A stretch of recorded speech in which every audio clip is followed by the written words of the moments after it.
திருக்குறள் உலக பொதுமறை வாழ்வியல் கலை திருவள்ளுவர் அருளியது. வீடியோ படைப்பு தியாகராஜுலு காஞ்சி. அறத்துப்பால். அதிகாரம் 28 கூடா ஒழுக்கம். அதிகாரம் 28 கூடா ஒழுக்கம். இம்போஸ்டர். திருக்குறள் 271 280. திருக்குறள் 271. வஞ்ச மனத்தான் படிற்றொழுக்கம் போதங்கள் 5 அகத்தே நகும். முன்னுரை. மனதில் வஞ்சகத்தை வைத்துக்கொண்டு வெளியே தூயவரைப் போல நடிக்கும் போலி ஒழுக்கத்தை குறித்து வள்ளுவர் இக்குறளில் எச்சரிக்கிறார். தமிழ் சுருக்கம். வஞ்சக மனமுடையவனின் கள்ள ஒழுக்கத்தைக் கண்டு அவனுடைய உடம்போடு கலந்துள்ள ஐம்பூதங்களும் அவரது மனத்தினுள்ளே பார்த்து எள்ளி நகையாடும். English summary. The 5 elements of nature that dwell within a deceitful man will laugh at his false and hypocritical conduct. விரிவான பகுப்பாய்வு. வஞ்ச மனத்தான் வஞ்சகமும் தீய எண்ணமும் கொண்ட மனிதன். படிற்றொழுக்கம். கள்ள ஒழுக்கம் போலி ஒழுக்கம். படித்தல் ஏமாற்றுதல் பொய்.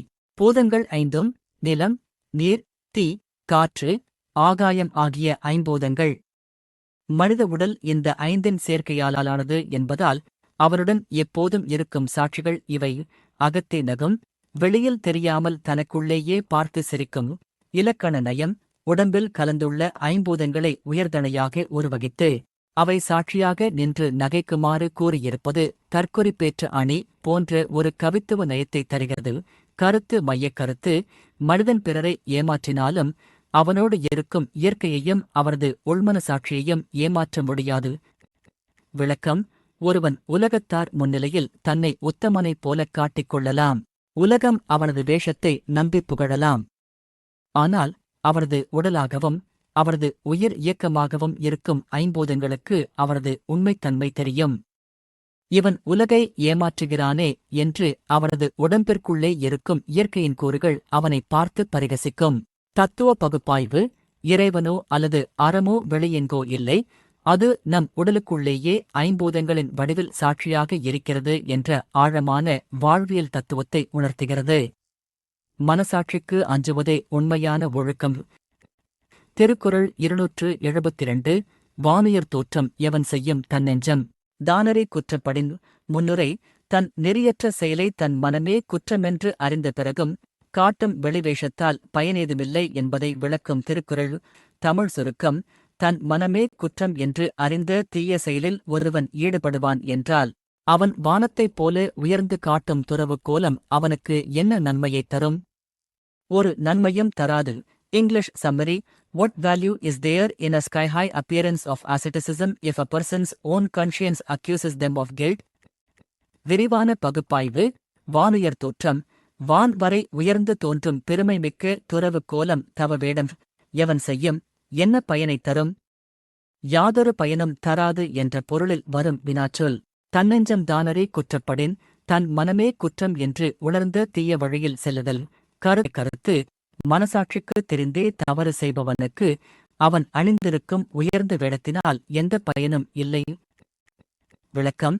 சமூகத்தில் சிலர் சாமியாராகவோ பெரும் ஒழுக்க சீலராகவோ சடைமுடி, காவி உடை என பெரிய தோற்றத்துடன் வலம் வரலாம். ஆனால் அவர்கள் செய்யும் தவறு அவர்கள் மனதிற்கு நன்றாகத் தெரியும். அப்படித் தன் நெஞ்சமே குற்றவாளி கூண்டில் ஏற்றிவிட்ட பிறகு வெளியில் இருக்கும் அவனது வானுயர் தோற்றம் அவனை தப்பிக்க வைக்காது. அது வெற்று ஆடம்பரமே ஆகும். தத்துவ பகுப்பாய்வு. வெளி உலகிற்கு நாம் எப்படித் தெரிகிறோம் என்பது முக்கியமல்ல, நம் மனதிற்கு நாம் எப்படி இருக்கிறோம் என்பதே அறம். ஆன்மீகத்திலோ வாழ்வியலிலோ அகத்தூய்மை இன்றி புறத்தூய்மையோ புற அடையாளங்களோ ஆன்மாவை உயர்த்தாது என்ற தத்துவத்தை இது உரைக்கிறது. திருக்குறள் 273. வலியில் நிலைமையான் வல்லுருவம் பெற்றம். புலியின் தோல் போர்த்து மேன் தற்று. முன்னுரை. மன அடக்கம் இல்லாத ஒருவன் தவக்கோலம் பூண்டு உலகை ஏமாற்றுவதை ஓர் உவமையின் மூலம் சாடுகிறார் வள்ளுவர். தமிழ் சுருக்கம். மனத்தை அடக்கும் வலிமை இல்லாதவன் மேற்கொண்ட வலிமையான தவக்கோலமானது பசு ஒன்று புலியின் தோலை போர்த்திக் கொண்டு பயிரை மேய்ந்ததைப் போன்றதாகும். English summary. An ascetic guise assumed by a man without mental strength is like a cow grazing on crops while wearing a tiger's skin. விரிவான பகுப்பாய்வு. வலியில் நிலைமையான். மனதை அடக்கும் மனவலிமை இல்லாதவன். வல்லுருவம். வலிமையான உயர்ந்த தவக்கோலம் பெற்றம். பசு. புலியின் தோல் போர்த்து மேய்ந்தற்று. புலியின் தோலை மேலே போர்த்திக் கொண்டு பயிர்களை மேய்ந்ததைப் போன்றது. அணிநயம் உவமையணிக்கு சிறந்த எடுத்துக்காட்டாகும். பசு பலமற்ற போலித் துறவி. புலித்தோல் தவவேடம். மேய்தல் இன்பங்களை நுகர்தல். கருத்து மையக் கருத்து. வலிமையற்றவன் போடும் வேஷம் பிறரை ஏமாற்றி தன் சுயநலத்தை தீர்த்துக் கொள்ளும் தற்காலிக சூழ்ச்சியே ஆகும். விளக்கம்: ஒரு பசு மாடு பிறர் தோட்டத்து நெற்பயிரை மேய்ந்தால் தடியடிப்படும்.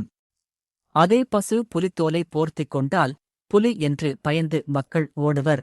பசுவும் பயிரை நிம்மதியாக மேயும். அதுபோல உலக இன்பங்களை நேரடியாக துவைக்க முடியாத போலி மனிதன் துறவி என்ற வேடத்தை போட்டுக்கொண்டு உலகத்தார் தரும் மரியாதையை பயன்படுத்தி தன் ஆசைகளை தீர்த்துக் கொள்கிறான். ஆனால் உண்மை தெரியும்போது அந்த பசுவும் பிடிபடும். இவனும் பிடிபடுவான். தத்துவ பகுப்பாய்வு. போலித்தனம் என்பது பயத்தையும் ஏமாற்றுதலையும் அடிப்படையாகக் கொண்டது.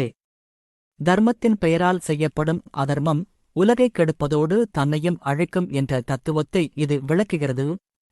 திருக்குறள் 274. தவமறைந்து அல்லவை செய்தல் புதல் மறைந்து. வேட்டுவன் புல்சிமுள் தற்று. முன்னுரை: தவ வேடத்தின் பின்னால் ஒளிந்து கொண்டு தீமைகளை செய்பவர்களின் நிலையை மற்றுமொரு வேட்டை உவமையால் விளக்குகிறார். தமிழ் சுருக்கம்: தவக்கோலத்தின் பின்னே மறைந்து கொண்டு தீய செயல்களைச் செய்தல். வேடன் ஒருவன் புதருக்குப் பின்னே மறைந்து நின்று பறவைகளைப் பிடிப்பதற்கு ஒப்பானதாகும். English summary: Doing evil deeds under the guise of asceticism is like a hunter hiding behind a bush to snare innocent birds. விரிவான பகுப்பாய்வு.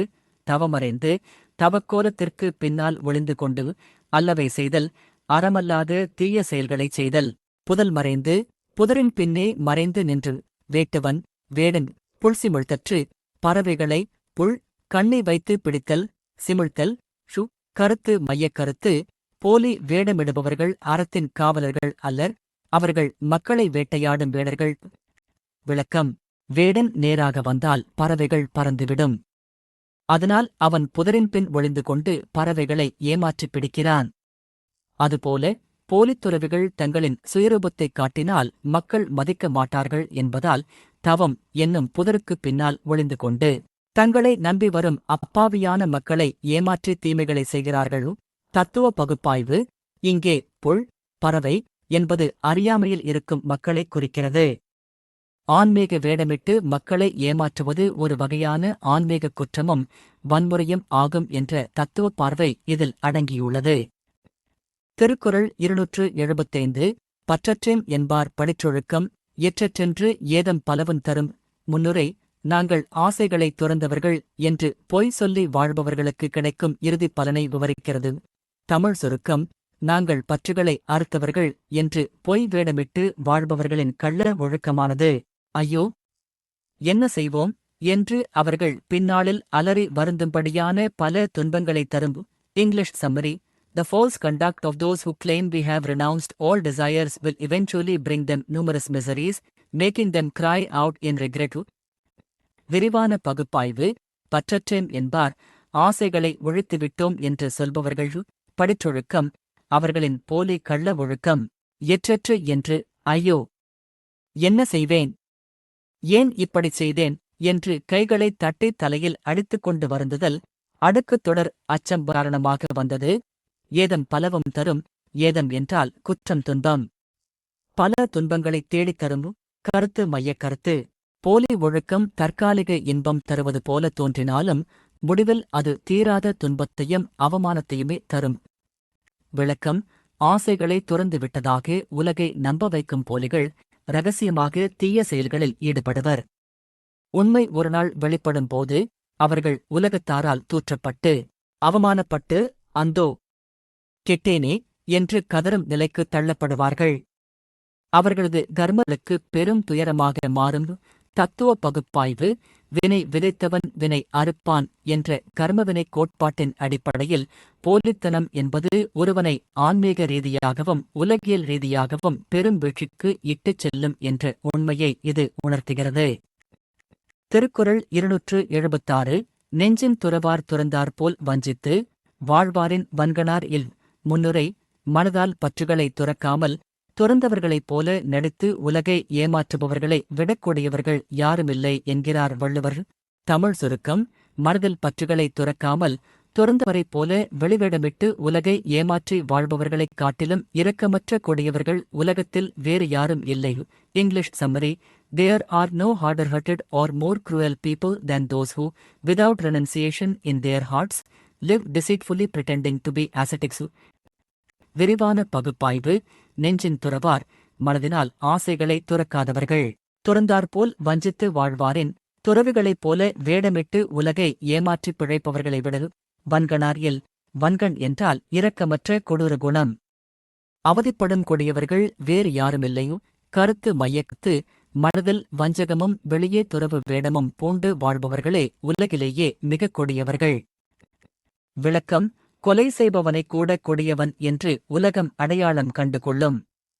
ஆனால் உலகத்தாரால் மதிக்கப்படும் தூய துறவிக் கோலத்தை பயன்படுத்திக் கொண்டு உள்ளுக்குள் ஆசைகளோடும் வஞ்சகத்தோடும் வாழ்வது மிகப்பெரிய துரோகம். தங்களை நம்பும் மக்களின் நம்பிக்கையைக் கொல்வதால் இவர்களே உலகத்தின் மிகக் கொடூரமான இரக்கமற்ற மனிதர்கள், வன்கணார் என்று வள்ளுவர் மிக கடுமையாகச் சாடுகிறார். தத்துவ பகுப்பாய்வு: நம்பிக்கை துரோகம் என்பது அனைத்து அறங்களுக்கும் எதிரானது. ஆன்மீக வேடத்தில் செய்யப்படும் துரோகம் மனித நேயத்தையே அசைத்துப் பார்க்கும் கொடூரம் என்ற தார்மீக கோபத்தை பிரதிபலிக்கிறது. திருக்குறள் 277. பொருங்கொன்றி கண்டனையரேனும் அகங்கொன்றி முக்கிற் உடைத்து. முன்னுரை: வெளித்தோற்றத்திற்கும் அகத்தின் உண்மைத் தன்மைக்கும் இடையே உள்ள முரண்பாட்டை ஒரு தாவர விதையின் மூலம் அழகாக விளக்குகிறார். தமிழ் சுருக்கம்: வெளியில குன்றிமணியைப் போல பிரகாசமான சிவப்பு நிறமுடையவராய்க் காணப்பட்டாலும் குன்றிமணியின் மூக்குப் பகுதி கருத்திருப்பது போல உள்ளத்தில் கருத்து, வஞ்சகமாய் இருக்கும் மனிதர்களும் உலகத்தில் உண்டு. English summary: There are people in this world who look like the fair red crabs I see, Kumri, outside, but are utterly black, evil, at heart, like its black tip. விரிவான பகுப்பாய்வு: புறங்கொன்றி கண்டனையரேனும், புறத்தில் குன்றிமணியைப் போன்ற சிவப்பு நிற அழகிய தோற்றத்தை உடையவர் எனினும், அகங்கொன்றி மூக்கிற் குன்றிமணியின் மூக்குப் பகுதி கருப்பாக இருப்பது போல உள்ளத்தில் கரை படிந்த வஞ்சக எண்ணம் கொண்டவர்கள் உடைத்து. அப்படிப்பட்ட மனிதர்களை இவ்வுலகம் கொண்டுள்ளது. அணிநயம்: குன்றிமணியின் இயற்கை நிற அமைப்பை மனிதர்களின் அகப்புற முரண்பாட்டுக்கு உவமையாக்கியிருப்பது உவமையணியின் சிறப்பம்சமாகும். கருத்து மையக் கருத்து: அழகான வெளித்தோற்றத்தைக் கண்டு ஒருவரின் குணத்தை எடை போட்டுவிடக் கூடாது. விளக்கம்: குன்றிமணி, குண்டுமணி என்பது பார்ப்பதற்கு மிக அழகாக பளபளப்பான சிவப்பு நிறத்தில் இருக்கும். ஆனால் அதன் ஒரு முனையில், மூக்கில் மட்டும் கரிய புள்ளி இருக்கும். அதுபோல சில மனிதர்கள் காவி உடை, திருநீறு, சாந்தமான முகம் என புறத்தில் குன்றிமணி போல தூய்மையாகத் தெரிவார்கள். ஆனால் அவர்களது அகமோ குன்றிமணியின் மூக்கைப் போல கருத்து, வஞ்சகம் நிறைந்ததாக இருக்கும். தத்துவ பகுப்பாய்வு: தோற்ற மயக்கம், இல்யூஷன் என்பது ஆன்மீக பாதையில் பெரிய தடை. புறக்கண் காணும் அழகோ வேடமோ ஒருவரின் ஆன்மத் தூய்மைக்கு உத்தரவாதம் ஆகாது என்ற விவேகத்தை போதிக்கிறது. திருக்குறள் 278. மனத்தது மாசாக மாண்டார் நீராடி, மறைந்தொழுகு மாந்தர் பலர். முன்னுரை: புனித நீர் ஆடுவதால் மட்டும் உள்ளத்தின் அழுக்கு நீங்கிவிடாது என்பதை தெளிவுபடுத்துகிறது. தமிழ் சுருக்கம்: மனதில் தீய எண்ணங்களாகிய அழுக்கு இருக்க, வெளியில் மட்டும் தவத்தில் சிறந்த பெரியோர்களைப் போல புனித நதிகளில் நீராடி தன் தீமைகளை மறைத்து வாழும் போலி மனிதர்கள் இவ்வுலகில் பலர் உள்ளனர். English summary: There are many who bathe in holy waters to appear pure like great ascetics, but use it only to hide the filth and sin in their minds. விரிவான பகுப்பாய்வு: மனத்தது மாசாக, மனதில் உள்ள எண்ணங்கள் குற்றமும் மாசும் அழுக்கும் உடையதாக இருக்க மாண்டார். பெருமையில் சிறந்த துறவிகள் பெரியோர்கள் நீராடி, அவர்களைப் போல புனித நீராடி குளித்து மறைந்தொழுகு மாந்தர் பலர். தம் தீய ஒழுக்கத்தை மறைத்து வாழும் மனிதர்கள் பலர் இருக்கிறார்கள். கருத்து மையக் கருத்து: மன அழுக்கைப் போக்காமல் உடலை மட்டும் சுத்தம் செய்து கொள்வது ஆன்மீக வேடமே அன்றி ஒழுக்கமல்ல. விளக்கம்: துறவிகள் அதிகாலையில் நீராடி தங்கள் இறை வழிபாட்டைத் தொடங்குவர். இதை போலி மனிதர்களும் செய்கிறார்கள். அவர்கள் கங்கை, காவிரி போன்ற புனித நதிகளில் மூழ்கி எழுகிறார்கள். ஆனால் அவர்கள் உடம்பின் அழுக்குத்தான் போகிறதே தவிர மனதில் இருக்கும் வஞ்சக மாசு போவதில்லை. அத்தகைய போலி மனிதர்கள் சமுதாயத்தில் பலராக மலிந்து கிடக்கிறார்கள் என்று வள்ளுவர் யதார்த்தத்தை சுட்டுகிறார். தத்துவ பகுப்பாய்வு, சடங்குகளும் வழிபாடுகளும் அகமாற்றத்தை ஏற்படுத்த வேண்டும். அகம் மாறாமல் செய்யப்படும் புறச் சடங்குகள் அனைத்தும் ஆன்மீக ஏமாற்று வேலைகளே என்ற தத்துவ உண்மை இதில் பளிச்சிடுகிறது. திருக்குறள் 279 கனை கொடிது யாழ்கோடு செவ்விதான் கண்ண வினைப்படு பாலால் குழல். முன்னுரை. ஒருவரின் வடிவத்தைக் கண்டு ஏமாறாமல் அவர்களின் செயல்களைக் கொண்டே அவர்களை எடை போட வேண்டும் என்று வழிகாட்டுகிறார். தமிழ் சுருக்கம். அம்பு நேராக இருந்தாலும் அது உயிரைக் கொல்லும் கொடிய தன்மை கொண்டது. யாழின் தண்டு வளைந்திருந்தாலும் அது இனிய இசையைத் தரும் தன்மை கொண்டது. அதுபோல மனிதர்களையும் அவர்களின் வெளி வடிவத்தை கருதாமல் அவர்களின் செயல்பாடுகளின் தன்மையைக் கொண்டே நல்லவர் தீயவர் என அறிய வேண்டும். English summary. An arrow is straight but cruel, a lute's neck is curved but sweet. Likewise, judge people not by their appearance but by the nature of their actions. விரிவான பகுப்பாய்வு. கனை கொடிது. கனை, அம்பு, வடிவில் நேராக இருந்தாலும் செய்யும் தொழிலால் கொடியது. யாழ் கோடு செவ்விது. யாழின் தண்டு, கோடு, வளைந்திருந்தாலும் தரும் இசையால் செம்மையானது நன்மையானது. ஆங்கன்ன. அதுபோல வினைப்படு பாலால் குழல். மனிதர்களை அவர்களின் செயல் வடிவத்தைக் கொண்டு வினையின் பகுப்பால் ஆராய்ந்து ஏற்றுக்கொள்ள வேண்டும். அணிநயம். இது உவமையணி மற்றும் வேற்றுமையணி கலந்த ஒரு சிறந்த நயம். நேர்மறை எதிர்மறை உவமைகளை ஒப்புநோக்கிக் காட்டியுள்ளார். கருத்து மையக் கருத்து. நேரான தோற்றம் உடையவர் கொடியவராகவும் வளைந்த கோணலான தோற்றம் உடையவர் நல்லவராகவும் இருக்கக்கூடும். செயலே அளவுகோல். விளக்கம். அம்பு பார்க்க நேராக அழகாக இருக்கும், ஆனால் அதன் குணம் உயிரைப் பறிப்பது. யாழ் பார்க்க வளைந்து கோணலாக இருக்கும், ஆனால் அதன் குணம் நெஞ்சை உருக்கும் இசையைத் தருவது. மனிதர்களில் சிலர் துறவிகளைப் போல நேர்மையான தோற்றத்தில் இருக்கலாம், ஆனால் அம்பு போல கொடியவராக இருப்பர். சிலர் உலகியல் மனிதர்களைப் போல சாதாரண தோற்றத்தில் இருந்தாலும் யாழ் போல நற்குணம் மிக்கவராய் இருப்பர். எனவே வெளித்தோற்றத்தை நம்பாதே, செயலைப் பார். தத்துவ பகுப்பாய்வு. வடிவ வழிபாட்டைத் தவிர்த்து குண வழிபாட்டை மேற்கொள்ள வேண்டும். செயலே ஒருவனின் அடையாளம். கர்மா ஆக்ஷன் டிஃபைன்ஸ் அ பர்சன் என்ற மிக உன்னதமான தத்துவத்தை போதிக்கிறது. திருக்குறள் 280 மழித்தலும் நீட்டலும் வேண்டா உலகம். பழித்தது ஒழித்து விடின். முன்னுரை. கூடா ஒழுக்கம் அதிகாரத்தின் முத்தாய்ப்பாக. உண்மையான துறவு அல்லது ஒழுக்கம் என்பது வெளிக்கோலங்களில் இல்லை, அது தீமையை ஒழிப்பதில்தான் இருக்கிறது என்று இக்குறிப்பிட்ட அதிகாரத்தை நிறைவு செய்கிறார். தமிழ் சுருக்கம். உலகம் பழிக்கும் தீய செயல்களை ஒருவன் தன் வாழ்விலிருந்து நீக்கிவிட்டாலே போதுமானது. அதற்காக தலையை மொட்டை அடித்தலோ அல்லது தாடிமுடியை நீட்டி வளர்த்தலோ ஆகிய வெளி அடையாளங்கள் தேவையற்றவை. English summary. There is no need for shaving the head or growing long hair if a person simply abstains from those deeds which the world condemns. விரிவான பகுப்பாய்வு. மழித்தல். தலையை முழுமையாக சிரைத்துக் கொள்ளுதல். மொட்டை அடித்தல். நீட்டல். தலைமுடியையும் தாடியையும் வெட்டாமல் நீளமாக வளர்த்தல் வேண்டா. இவை இரண்டும் தேவையில்லை. உலகம் பழித்தது ஒழித்துவிடின். சான்றோர் உலகம் எவற்றை தீய செயல்கள் என்று பழித்து ஒதுக்கியதோ அவற்றை நம் வாழ்விலிருந்து ஒழித்துவிட்டால். கருத்து மையக் கருத்து. தீமையை நீக்குவதே ஒழுக்கத்தின் உச்சம். புற அடையாளங்கள் வெற்று ஆடம்பரங்கள். விளக்கம். துறவறம் மேற்கொள்பவர்கள் சிலர் மொட்டை அடித்துக் கொள்வர், சிலர் சடைமுடி வளர்ப்பர். வள்ளுவர் சொல்கிறார், அப்படியெல்லாம் உடலை வருத்திக் கொண்டு அடையாளம் காட்ட வேண்டிய அவசியமே இல்லை. உயர்ந்த சான்றோர்கள் எதைச் செய்யக்கூடாது என்று சொன்னார்களோ, பொய், வஞ்சகம், கள்ளத்தனம், அதைச் செய்யாமல் வாழ்ந்தாலே நீ உண்மையான துறவிதான், உத்தம மனிதன்தான். தத்துவ பகுப்பாய்வு. போலி ஆன்மீகத்திற்கும் சடங்குத்தனங்களுக்கும் சம்மட்டி அடை கொடுக்கும் புரட்சிகரமான தத்துவத் திருக்குறள் இது. ஒழுக்கம் என்பது செய்யாதன செய்யோம் என்ற நடத்தையில் இருக்கிறதே தவிர சிகை அலங்காரத்திலோ ஆடை அலங்காரத்திலோ இல்லை என்ற பகுத்தறிவுச் சிந்தனையை இது எக்காலத்திற்கும் உரக்கச் சொல்கிறது. திருக்குறள் உலக பொதுமறை, வாழ்வியல் கலை, திருவள்ளுவர் அருளியது. வீடியோ படைப்பு தியாகராஜுலு காஞ்சி. அறத்துப்பால். அதிகாரம் 28. கூடா ஒழுக்கம்.